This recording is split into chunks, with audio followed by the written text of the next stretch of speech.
It's easy to accumulate a lot of uploaded fonts in Canva over time, especially if you've added custom typefaces for different clients, short-term projects, or older versions of your brand.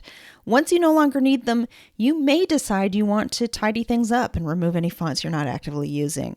Here's where many people get stuck. You can't delete fonts from the font menu inside the Canva editor. That list only shows what's available for use, not where the files are managed. And to actually delete fonts, you'll need to do it through your Brand Kit.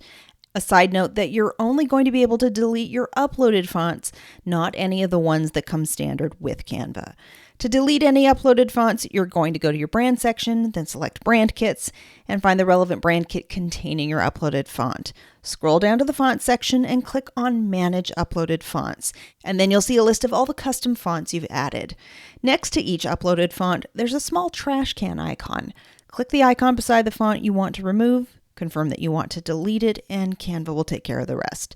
There are plenty of reasons to clear out old fonts. Maybe a client project has wrapped up, your visual identity has evolved, or you simply want to streamline what appears in your font menu. It's worth noting that if you've downgraded to Canva's free plan, you won't be able to access your uploaded fonts to manage or delete them, since the Brand Kit access is only available to Canva Pro, Teams, education, and nonprofit accounts. If you haven't yet upgraded to Canva Pro, I encourage you to give it a try.